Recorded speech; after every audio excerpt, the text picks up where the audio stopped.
बिस्मिल्लाहिर्रहमानिर्रहीम। अस्सलाम वालेकुम। चैनल खौफनाक रात में आप सबको वेलकम कहते हैं और उम्मीद करते हैं कि आप सब खैरियत से होंगे और हमारे चैनल की स्टोरीज़ को खूब एंजॉय कर रहे होंगे। इस सर्दी के मौसम में हॉरर स्टोरीज़ होती हैं और वैसे ही एक अलहदा से मज़ा देती हैं। तो बढ़ते हैं अपनी कहानियों की तरफ। ये पहली कहानी हमारे साथ शेयर की है साइका ने। साइका ये स्टोरी हमारे साथ शेयर कर रही हैं मुजाहिदाबाद जेहलम से। कहती हैं कि ये आज मेरे वालिद साहब की स्टोरी है और ये आज से काफ़ी साल पहले की है, जबकि वालिद साहब की अभी शादी नहीं हुई थी। वालिद साहब कहते हैं कि मैं एक ऑफ़िस में काम करता था और अक्सर रात देर के मैं घर वापस जाता था, मगर मेरी एक आदत थी कि मैं अपनी वालदा के लिए रास्ते से कुछ ना कुछ ज़रूर लेकर जाता था। जब भी मैं घर जाता था ड्राई फ्रूट्स वगैरह, अगर सर्दी होती थी, और इसके अलावा मेरी वालदा को मिठाई पसंद थी तो मैं मिठाई लाजमी लेता था। वो कहते हैं कि एक बार ऐसा ही हुआ कि सर्दियों के दिन थे और काफ़ी ज़्यादा शदीद सर्दी थी, बारिश ख़त्म हुई थी और बारिश के बाद ठंड बढ़ गई थी। तो मैं काफ़ी ज़्यादा ठंड में ठिठुर रहा था, लेकिन फिर भी मुझे अपना काम बहरहाल पूरा करना था। काम मुकम्मल हो गया। आज बॉस ने कहा था कि जल्दी चले जाना क्योंकि ठंड ज़्यादा है। तो मैं तकरीबन 8:30-9 बजे का टाइम था जब मैं ऑफ़िस से निकला और इसके बाद मैंने सीधा मिठाई की शॉप पे गया। रास्ते से मैंने मिठाई ली और अपने मोटरसाइकिल के आगे रख दी। इसके बाद मैंने देखा कि एक ड्राई फ्रूट वाला भी रास्ते में खड़ा था। मैंने उससे ड्राई फ्रूट लिया। ये लेके मैं अपने घर की तरफ जा ही रहा था कि मुझे एक आदमी नज़र आया जो काफ़ी सर्दी में अकेला ही खड़ा था, क्योंकि बहुत कम था, रश बहुत कम था, क्योंकि सर्दी की वजह से लोग अपने अपने घरों में जा चुके थे और काफ़ी सड़क पे सुनसान हो रही थी अब तकरीबन।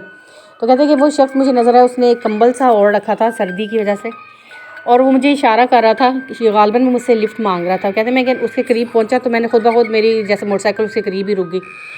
मैंने उससे पूछा कि आपको किधर जाना है। उसने जहाँ का पता बताया, वो मेरे घर की तरफ ही, उसने उसी जगह का नाम लिया जहाँ पर मैं रहता था। जब मैं अपने घर के करीब गली में पहुँचा तो उसने मुझे उससे अगली गली और एक गली और छोड़कर उसने बताया कि मैं वहाँ मुझे जाना है। मैं चूँकि इस तरफ ज़्यादा आता नहीं था, मैं सिर्फ अपनी गली तक ही अपना काम रखता था। कहते हैं कि मैं जब गली में एंटर हुआ, जिस गली में उसने कहा था, और मैं गुज़रता जा रहा था पूरी गली, मगर उसने मुझे कहीं भी रुकने का इशारा नहीं किया। मैं सोच रहा था कि कौन सा घर है जो इसका, ये मुझे कुछ कह ही नहीं रहा। बिल्कुल गली एंड तक आई तो मैंने देखा कि वो गली आगे से दूसरी तरफ टर्न हो रही है और जिस तरह वो टर्न हुई है वहाँ पर आगे सुनसान जगह थी। मैंने वहाँ जाके मोटरसाइकिल रोक दी। मैंने उससे कहा कि अब आगे तो बिल्कुल सुनसान जगह है, बिल्कुल अंधेरा है और यहाँ पर तो खेत और इसी तरह से वीरान जगह पड़ी हुई थी, खाली जैसे प्लॉट्स वगैरह थे। तो मैंने उससे कहा कि आपने और किधर जाना है, मगर उस शख्स ने कोई जवाब नहीं दिया। मैं उससे पूछ रहा था, मैंने उससे कहा कि आप मुझे बताएं किधर जाना है। वो मेरे पीछे ही बैठा हुआ था, मगर वो कोई जवाब नहीं दे रहा था। कहते हैं कि मुझे एकदम से यूँ लगा जैसे कि उस शख्स ने मोटरसाइकिल से छलांग लगा दी है। जब उसने जंप लगाई तो मैंने पीछे मुड़ के देखा तो वो कंबल जो था वो उतर चुका था और वो आदमी नहीं लग रहा था, कुछ अजीब सी मखलूक थी जिसके सीने के ऊपर बहुत ज़्यादा बाल थे और वो अजीब से जैसे एक बंदरनुमा कोई मखलूक थी।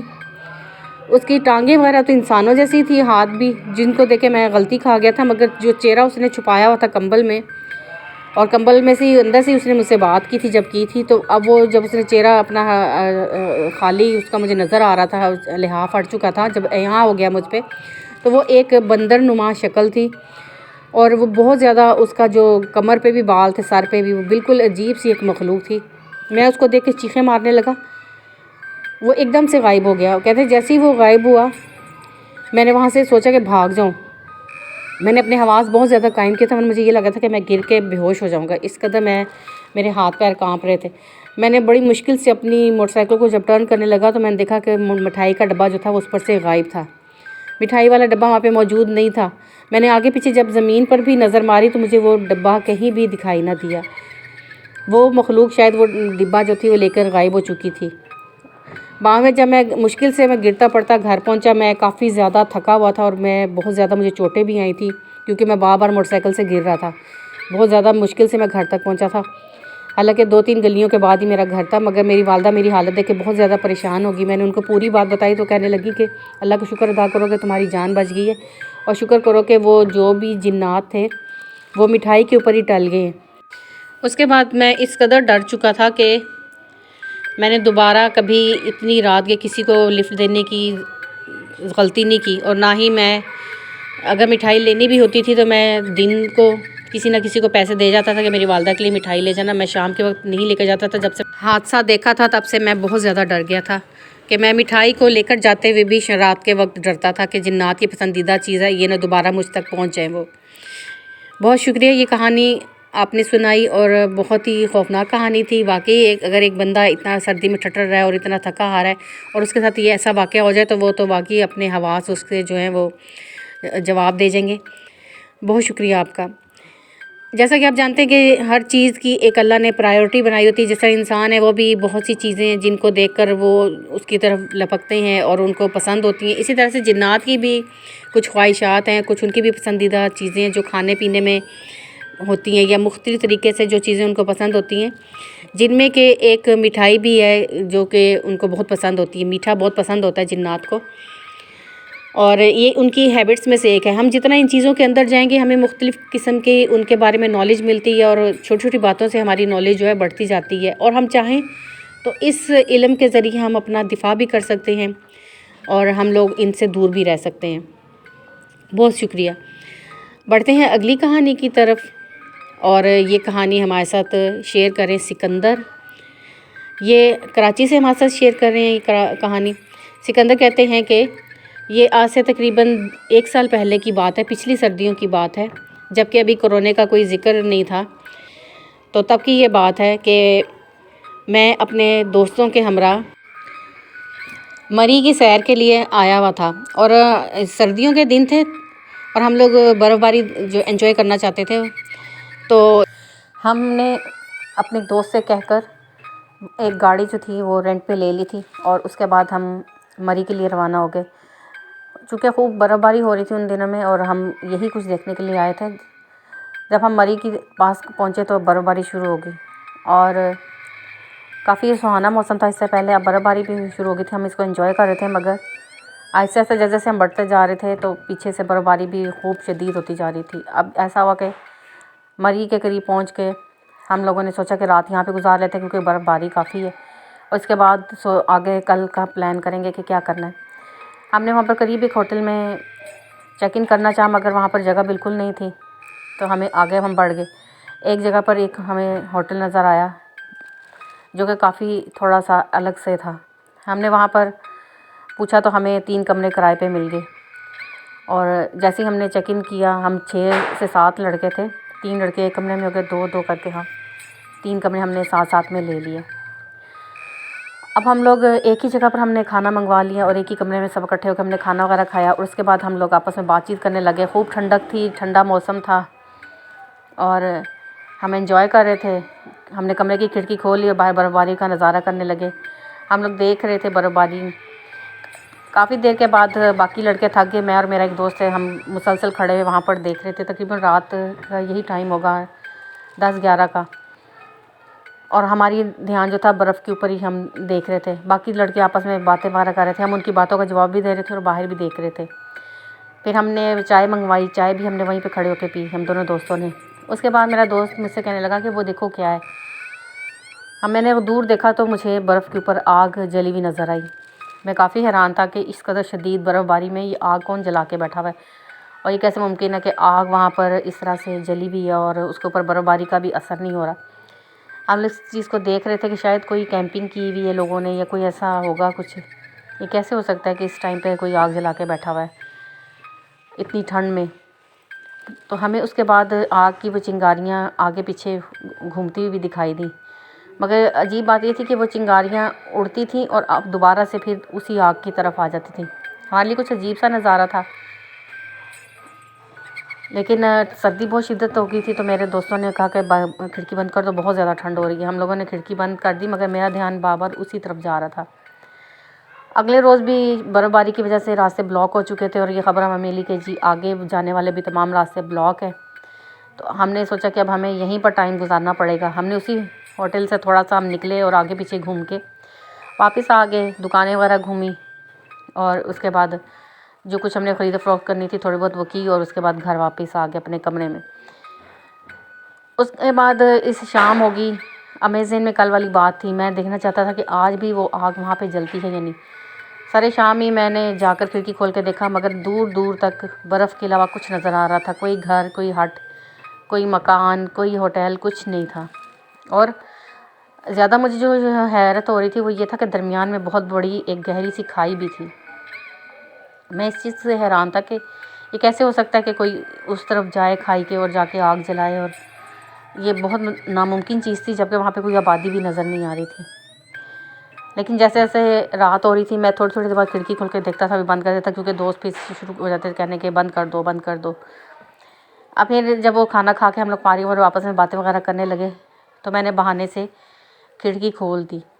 अब मैं फिर देख रहा था कि वहाँ पर आग जली हुई थी, और उसी तरह से वो चिंगारियाँ उठती थी, वो हवा में ऊपर बुलंद होती थी, और उसके बाद दोबारा से वापस आके उसी आग के अंदर मिल जाती थी। और ऐसा भी नहीं था कि वो हवा में जाती थी या आग के ऊपर थी, वो आगे पीछे भी घूमती थी, काफ़ी दूर दूर जाके वो दाएं बाएं जा रही थी, और फिर उसके बाद दोबारा वापस वो चिंगारियाँ। और वो चिंगारियाँ यूँ महसूस होता था जैसे कोई गोल गोल कोई बल्ब जल रहे हों, इस टाइप की चिंगारियाँ थी।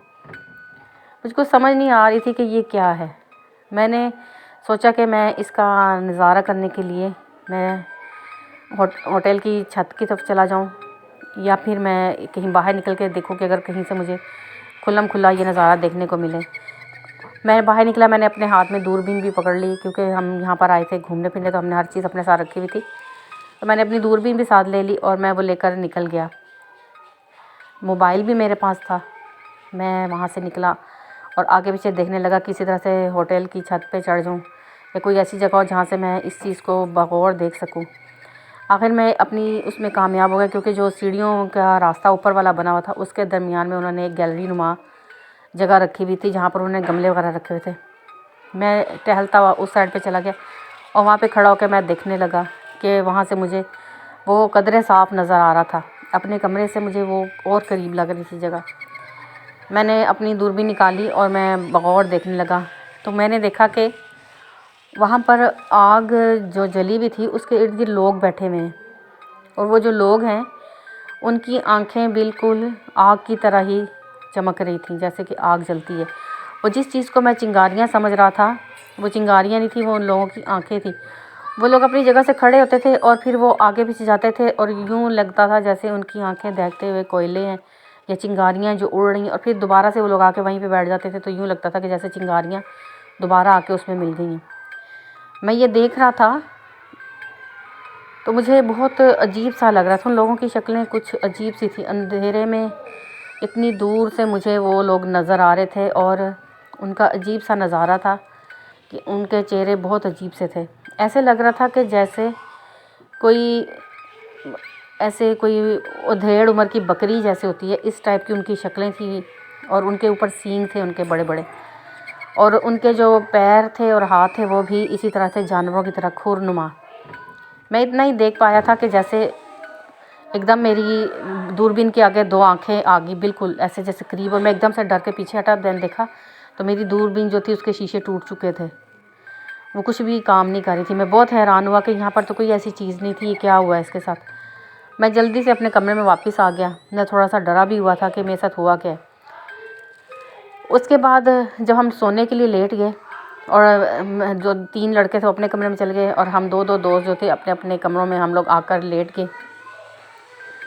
तो मैं अभी सोने वाला था, मैंने देखा मेरा जो साथी है वो सो चुका था। वो तो मुझे एकदम से यूँ लगा जैसे दरवाज़े पर नॉक हुआ है। जब मैंने नॉक सुनी तो मैंने पूछा कि कौन है, तो बाहर से मेरे दोस्त की आवाज़ आई कि तुम दरवाज़ा खोलो। मैं जल्दी से उठा कि उसको क्या ज़रूरत पड़ी। जब मैंने दरवाज़ा खोला तो वहाँ पर कोई भी नहीं था। मैंने आगे पीछे देखा, वो वहाँ पर नहीं था। मैंने जैसे दरवाज़ा बंद किया, फिर से दरवाज़ा नॉक हुआ। मेरे दोस्त की आवाज़ आई कि दरवाज़ा खोलो, मुझे तुमसे काम है। मैंने दरवाज़ा खोला, वहाँ पर नहीं था। मुझे बड़ा गुस्सा आया। आपके पास मैंने सोचा कि अब मैं नहीं खोलूँगा दरवाज़ा, और मैंने दरवाज़ा बंद कर दिया। लेकिन जैसे ही मैं पीछे मुड़ा, मैंने देखा मेरा दोस्त मेरे बेड पे बैठा हुआ था, मेरी चारपाई पे, और उसकी आंखें उसी तरह से दहक रही थी जैसे कि मैंने देखी थी वहाँ पर उन लोगों की आंखें। मैं बहुत ज़्यादा घबरा गया। मैंने अपने दोस्त को आवाज़ें देनी शुरू कर दी जो सोया हुआ था, मगर वो टस से मस ना हुआ। और मेरा वो दोस्त जो था वो ऊपर बैठा हुआ मुझे घूर ही जा रहा था, वो मुसलसल घूर रहा था। और मैंने उससे कहा कि तुम्हें हो क्या गया, तुम क्या कर रहे हो। मैं ये भी भूल गया कि ये तो मैं था ही नहीं दरवाजे में। जब दरवाज़ा नॉक हुआ, मैंने दरवाज़ा खोला तो ये वहाँ पे मौजूद नहीं था, फिर ये अंदर कैसे आया। दरवाज़ा तो खाली था, तो ये अंदर कैसे आ गया? वो ये चीज़ें भूल चुका था सब, और मैं उसको यही कह रहा था कि तुम्हें हो क्या गया, मैं उसके करीब भी नहीं जा रहा था, मगर वो अपनी जगह पर बैठा हुआ था और मुझे घूरता जा रहा था, और उसकी आंखें लाल अंगारा हो गई हुई थी, और ऐसा ही लग रहा था जैसे वही चिंगारियाँ जो मैं देख रहा था वो बिल्कुल वैसी थी आंखें। उसके बाद वो बहुत ही खौफनाक आवाज़ में मुझसे कहने लगा कि तुमने हमारी हकीकत देख ली है और तुम्हें इसके लिए भुगतना पड़ेगा।